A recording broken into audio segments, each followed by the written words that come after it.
દિવાળી આવતી હોય ને એટલે દરેકના ઘરમાં અવનવા નાસ્તા તો બને જ, અને શક્કરપારા તો અચૂક બને. પણ ઘણીવાર શક્કરપારા પરફેક્ટ નથી બનતા. તો પરફેક્ટ કોને કહી શકાય? પરફેક્ટ શક્કરપારા આટલા ખસ્તા હોય છે, ક્રિસ્પી હોય છે. જો તમે અવાજ સાંભળ્યો ને, બિલકુલ ઓઇલ ફ્રી હોય છે, અને આ રીતે બે ટુકડા કરીએ તો બિસ્કિટની જેમ પડવાળા કે લેયર્સવાળા હોય છે. તો આ રીતે પરફેક્ટ શક્કરપારા તૈયાર કરશો, એ પણ ઘઉંના લોટમાંથી, તો તમે 2 મહિના ખાઈ શકશો. તો ચલો બધી જ ટિપ્સ સાથે આજની રેસીપી શરૂ કરીએ.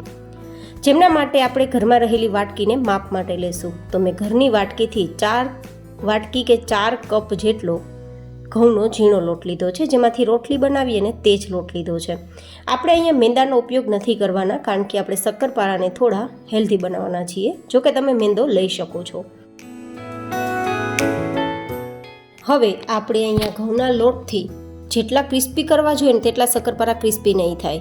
તો આટલા સરસ ક્રિસ્પી, તમે અવાજ સાંભળો, આટલા ક્રિસ્પી શક્કરપારા તૈયાર કરવા માટે આપણે અડધા કપ જેટલો રવો ઉમેરીશું. પણ આ રવો થોડો મોટો છે, તો હું મિક્સરમાં તેને 1-2 વાર ચક્કર લગાવી દઈશ, તો એકદમ નાનો થઈ જશે, મતલબ ઝીણો થઈ જશે.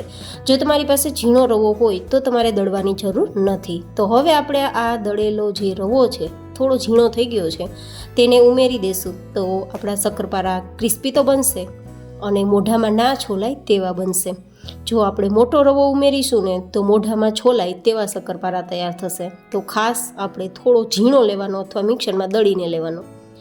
હવે આપણે અહીંયા 1 ચપટી જેટલું નમક ઉમેરીશું. કોઈ પણ મીઠી વસ્તુમાં થોડું નમક ઉમેરવાથી વધારે સારો સ્વાદ આવે છે. હવે એક પાણી તૈયાર કરી લઈશું. આપણે મીઠા શક્કરપારા તૈયાર કરીએ છીએ ને, તો હું અહીંયા ખાંડનો ઉપયોગ કરું છું. જો કે તમે ખારા નમકીન શક્કરપારા તૈયાર કરવા માંગતા હોય તો મીઠું પાણી નથી ઉમેરવાનું, થોડું નમક વધારે ઉમેરી દેવાનું છે, અને પછી આપણે જે રીતે લોટ બાંધીને તે રીતે તૈયાર કરવાનો છે. પણ મીઠા શક્કરપારાની અંદર 1 કપ કે 1 વાટકી ખાંડ અને 1 કપ કે 1 વાટકી જેટલું પાણી લેશું. વધારે અત્યારે પાણી નહીં ઉમેરીએ, પછી જરૂર લાગશે તો ઉમેરીશું. બસ આપણે ખાંડ ઓગળે ત્યાં સુધી આપણે આ પાણીને આ રીતે ચલાવવાનું છે. જો થોડું હુંફાળું ગરમ પાણી હશે ને તો આપણી ખાંડ ફટાફટ ઓગળી જશે, અથવા તો તમે દળેલી ખાંડનો પાવડર પણ લઈ શકો છો. પણ જો શક્કરપારા ચવડ થઈ જતા હોય, શક્કરપારા છે તે ખાવામાં ખસ્તા ન રહેતા હોય, તો દળેલી ખાંડનો પાવડર સીધો લોટમાં ન ઉમેરવો, અથવા તો સીધી ખાંડને પણ લોટમાં ન ઉમેરવી. બસ આ રીતે પાણીમાં ખાંડને કે ખાંડના પાણીને પહેલાં ઓગાળવાનું, અને પછી આ પાણીને તમારે લોટમાં ઉમેરવાનું, જેથી આપણા શક્કરપારા ચવડ નહીં થાય પણ ખસ્તા થશે. હવે આપણા શક્કરપારાની જે એકદમ ક્રિસ્પીનેસ સાથે મોંમાં જતાં ઓગળી જાય તેવા ખસ્તા તૈયાર કરવા હોય ને, તમે બાજુમાં જોઈ રહ્યા છો તેવા, તો તેના માટે હંમેશા ઘીનું મોણ જ આપવું. તો મેં અહીંયા લગભગ અડધી વાટકી જેટલું ઘી ઉમેરેલું છે. તમે તેલ ઉમેરી શકો છો, પણ ઘીથી જે શક્કરપારા ખસ્તા બનશે ને તે તેલથી નહીં બને. તો મેં જે વાટકીથી લોટ લીધો છે ને તે જ વાટકીથી અડધી વાટકી જેટલું ઘી લીધું છે. તમારે કેટલું ઘી જોશે તે લોટની ક્વોલિટી અને ક્વોન્ટિટી ઉપર ડિપેન્ડ રહેશે. પણ હું તમને રીત બતાવી દઉં છું કે તમારે આટલે સુધી ઘી મોણ માટે ઉમેરવાનું. જો આ રીતે બધા જ લોટમાં સરસ આપણું મોણ દેવાઈ જવું જોઈએ, અને પછી એકદમ સરસ મોણ દેવાઈ ગયા બાદ આ રીતે લોટને મુઠ્ઠીમાં બાંધવાનું. મુઠ્ઠી બંધાઈ ગયા બાદ આપણે થોડું ટચ કરીએ ને તો લોટ છૂટો પડી જવો જોઈએ. જો આ મેથડ તમારે જોઈ લેવાની. આટલો પરફેક્ટ મોણ અપાઈ ગયા બાદ જ તમારે મીઠું પાણી ઉમેરવાનું છે. તો જ શક્કરપારા છે તે ચવડ પણ નહીં થાય અને ખસ્તા થશે, અને ઉપરથી ક્રિસ્પી તો થશે જ થશે. તો હવે આપણે બધું જ મીઠું પાણી પહેલાં ઉમેરી દઈશું, અને પછી જરૂર લાગશે તો થોડું સાદું પાણી ઉમેરીશું. ક્યારેય પણ ખાંડ ઓગાળવા માટે વધારે ગરમ પાણીનો ઉપયોગ નથી કરવાનો. હુંફાળા ગરમ પાણીનો ઉપયોગ કરી શકો છો, પણ જો વધારે ગરમ પાણીનો ઉપયોગ કરશો ને તો શક્કરપારા ચવડ થઈ જશે. તો એ ના થાય તેના માટે આ થોડી નાની મોટી ટિપ્સને ધ્યાનમાં રાખવી.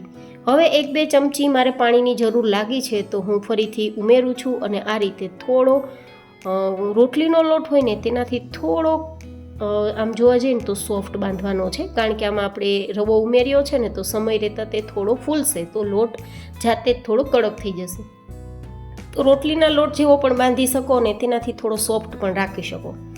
હવે 5 મિનિટ તે લોટને રાખી દેવાનો છે, અને 5 મિનિટ પછી આપણે આમાંથી એક મોટો લોટનો લૂવો લેશું, અને થોડું મસળી અને જાડી રોટલી બનાવી દઈશું. જાડી મતલબ ભાખરીની થિકનેસ હોય ને તેવી રાખશું. તેનું શું કારણ છે? તેનું કારણ એટલું છે કે તમે જાડી થિકનેસ રાખશો ને તો એકદમ લેયર્સવાળા આપણા જે શક્કરપારા થવા જોઈએ તે થશે. એકદમ પાતળા હશે ને તો ભૂકો થઈ જશે, ક્રિસ્પી બનશે. પણ બિસ્કિટ જેવા બનાવવા હોય ને તો અંદર લેયર્સ, અંદર પડ થવા જરૂરી છે.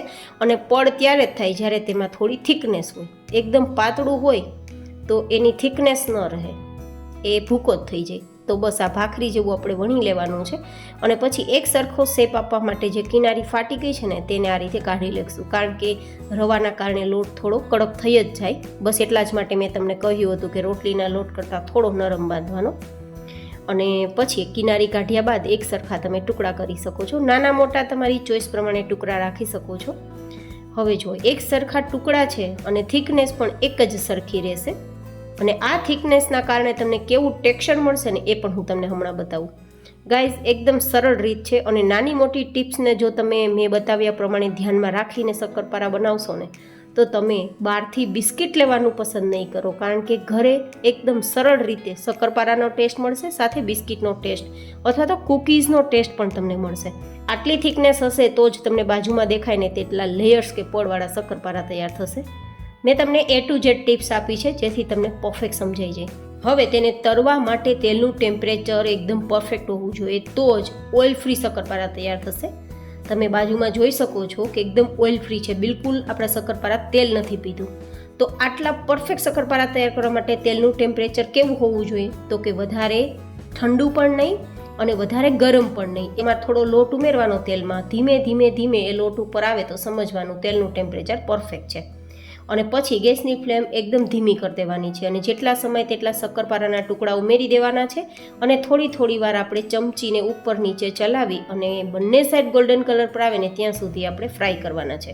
જો તેલનું ટેમ્પરેચર થોડું હાઈ હશે અને ગેસની ફ્લેમ પણ હાઈ હશે ને તો ઉપરથી લાલ થઈ જશે, પણ અંદરથી તમે બાજુમાં જુઓ છો ને તેટલા ખસ્તા નહીં થાય, લેયર્સ નહીં થાય અને કાચા પણ રહેશે ને અંદરથી પોચા પણ રહેશે. તો અંદર સુધી ખસ્તા અને એકદમ બિસ્કિટની જેમ ક્રિસ્પી અને મોંમાં જતાં ઓગળી જાય તેવા તૈયાર કરવા હોય ને તો તેલનું ટેમ્પરેચર પરફેક્ટ હોવું જોઈએ. અને હા, જો તેલ ઠંડુ હશે ને તો શક્કરપારા તેલ પી જશે. તો આ પ્રોસેસ ખાસ જોવાની છે. હવે થોડી જ વારમાં આપણે જોશું ને તો શક્કરપારા આમ તો ગોલ્ડન કલર પર આવી ગયા છે, તેમ છતાં એકાદું બહાર કાઢીને જોઈ લેવાનું, એની સપાટી જાતે ફાટી ગઈ હશે.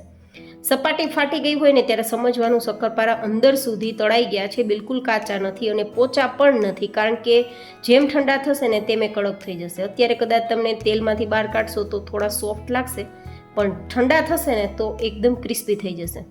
બસ ક્યાં સુધી તળવાના? જ્યાં સુધી તેનો કલર ગોલ્ડન ના આવી જાય અને તેની સપાટી ફાટી ના જાય ત્યાં સુધી ધીમા ગેસની ફ્લેમ પર થોડી થોડી વાર ચલાવવાનું અને આ રીતે તળવાનું. તમે જોઈ શકો છો બહાર કાઢતા બિલકુલ ઓઇલ નથી, એકદમ ઓઇલ ફ્રી આપણા શક્કરપારા તૈયાર થયા છે. હવે આ રીતે થોડી વાર ઠંડા થશે ને પછી વધારે ક્રિસ્પી થઈ જશે. કેટલા ક્રિસ્પી છે અને ખસ્તા પણ જુઓ કેટલા લેયર્સ છે અંદરથી. ફરી મળીશું એક નવી જ હેલ્ધી રેસીપી સાથે. ત્યાં સુધી stay healthy and stay happy.